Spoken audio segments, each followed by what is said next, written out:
Let's talk about this juicy topic, controversial maybe. When he ends the sex, the sexless marriage that women don't talk about, at least not enough. So, yeah, I want to talk about something that is not talked about enough. Women who are trapped in sexless relationships that they did not choose, and men who arbitrarily and unilaterally decided to stop the sex in the relationship, sometimes with a verbal announcement, but more often than not, with a gradual reduction in sexual activity, smeared in excuses that eventually become a wide distance and an enormous hurdle to climb. I've seen this in my practice. Women who are the ones trapped in sexless relationships. And that what makes this especially brutal is that these women want sex. They crave sex. They have a healthy libido. Yet they're living in unwanted celibacy inside a committed relationship. And they're often ashamed for admitting it. So, yeah, let's talk about it.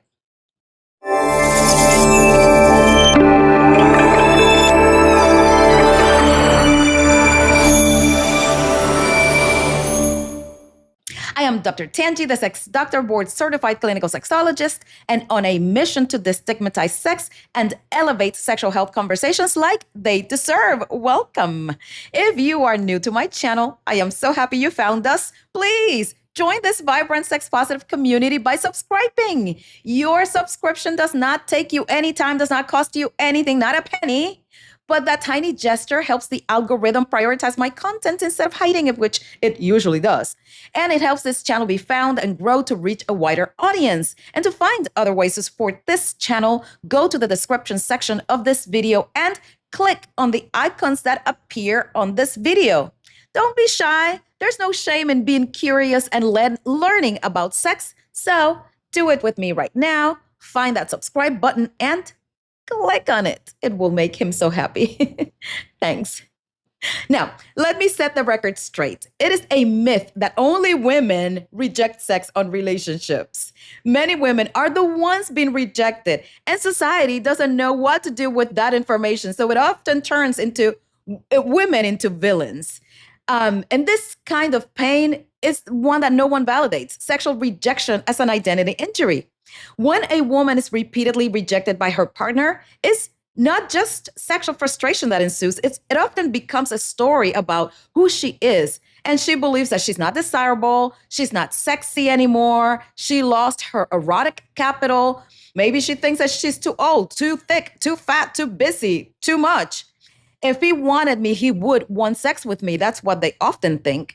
And because women are socialized to be or tie desirability into worth, that sexual rejection can land like evidence that she is no longer valuable. So she starts doing what humans do when something hurts and feels mysterious. She internalizes it. She tries to solve this by shrinking, obsessing, fixing her body, performing, or overperforming. And then she gets shamed twice. Once by her partner, like, oh, all you think about is sex, or that's the most important thing for you, or by society. Good women don't talk like that, or they don't want sex. And let me say this clearly. Wanting sex in your committed relationship does not make you immoral. It makes you alive. How men end sex without actually saying it in a relationship? Well, sometimes it's an announcement. I'm not a sexual person. I'm done with sex. I've already had all the sex that I needed to have in the world. I don't care about sex anymore. But more often, it's a slow fade. They're tired. They say that work is stressful. They say maybe tomorrow, or my stomach hurts, or my head hurts. I'm not in the mood right now, or stop pressuring me. Yep, that's what it sounds like. And sometimes they say, why can't you just be happy with the relationship that we have? And over time, the excuses become the wall. And then a year passes, and then 2, and then 5.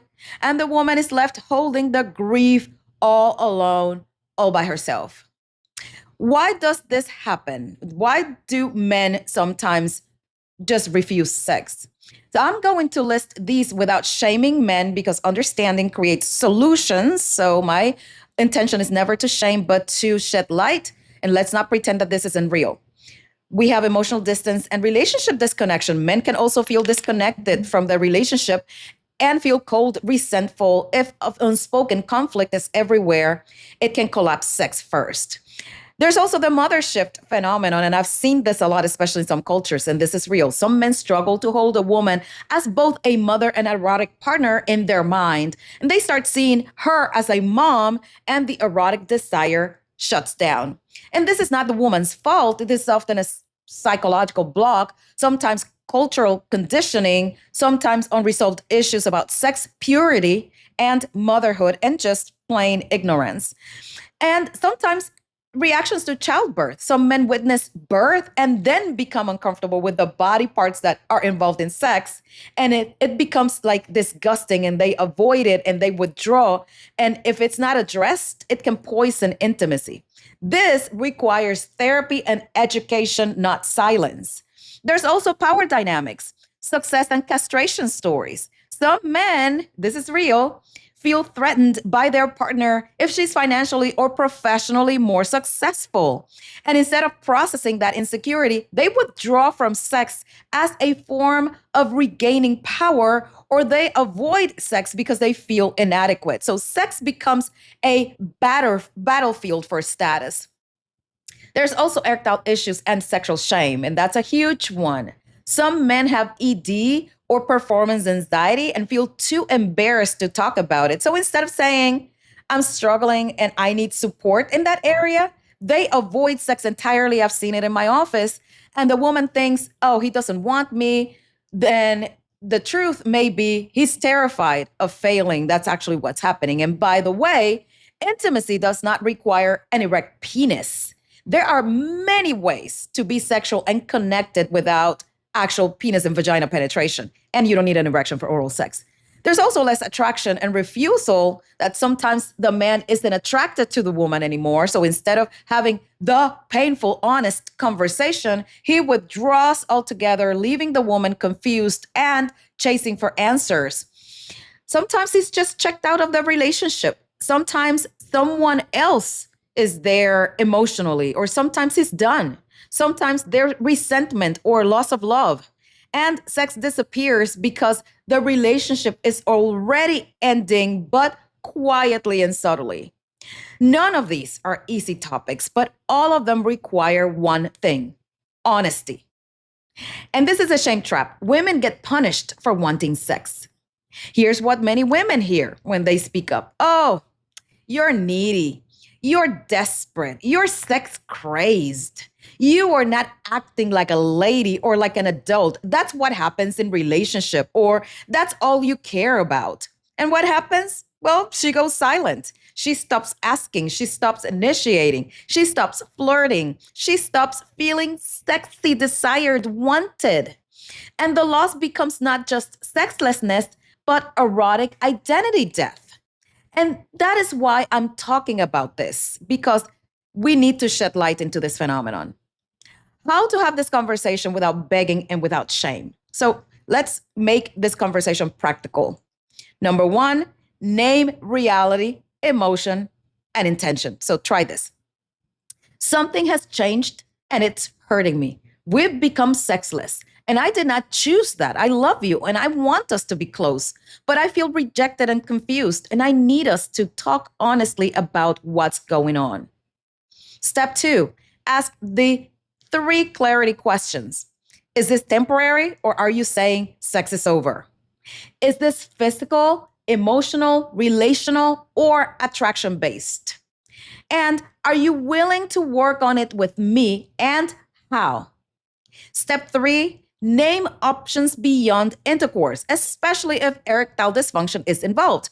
You can say something like, if erections are difficult, we can still have intimacy. We can touch, we can do oral sex, we can use toys, we can do mutual pleasure, sensual massage. I don't need perfection. I need connection. I need playfulness, fun. I need sex pleasure. And this is important. You're not demanding a porn performance from your partner. You're inviting collaboration. Step four, propose a plan and a timeline, and this protects you from endless limbo. So, for instance, for the next 8 to 12 weeks, I want us to have one weekly intimacy check-in, schedule one connection night, get a medical evaluation if needed, and if it's emotional distance, I want us to do therapy, then reassess on a specific date. If there's no timeline, the purgatory is permanent. What do you do if he refuses repair? Well, if he refuses conversation, a medical evaluation, therapy, and any alternatives that you propose and any plan and expects you to stay faithful and silent, that's not low libido on his part. That's relationship neglect. He is neglecting you in the relationship. At that point, you move into boundaries, but calmly. For instance, I'm not asking you to do anything you don't want, but I cannot stay in a sexless relationship indefinitely with no conversation and no plan. I'm willing to do the work. And if you're willing, we need to talk about what this means for our future and the future of our relationship. That sentence changes everything because it introduces accountability in the conversation. Rebuild your self-worth while you navigate all this. If you're a woman in this situation, I want you to hear me out very clearly. Your partner's avoidance is not automatic proof that you are undesirable. Your worth is not measured by one person's libido, shame, fear, or distance. And one of the most important things you can do while trying to repair the relationship is to keep your erotic self alive. Invest in your body for you, exercise, do your best, reconnect with pleasure privately without shame, self-pleasure, self-love, masturbate, maintain friendships and identity. Do not collapse into begging. Desire thrives with dignity, not lack of self-respect. So to close, let me ask you to respond in the comments because this is more common than people admit. Have you ever been the woman in a sexless marriage who wanted sex while your partner withdrew? What explanation did you get from him? ED, stress, loss of attraction, motherhood shift, emotional distance, or no explanation at all? And if you could ask your partner one question and get the full truth, what would it be? Another one, if you're a man who is doing this rejection, why are you doing it? Tell us, explain it to us so we can all learn from you. But again, sexlessness in a relationship when it's unwanted and kind of imposed is not a healthy relationship. It's an imposition. It is neglect and it is unfair. Do your part, be accountable, be open, and be honest. This is Dr. Tangie, the Sex Doctor. And as usual, I wish you safe, healthy, and pleasurable sex of whatever kind you practice. See you next time.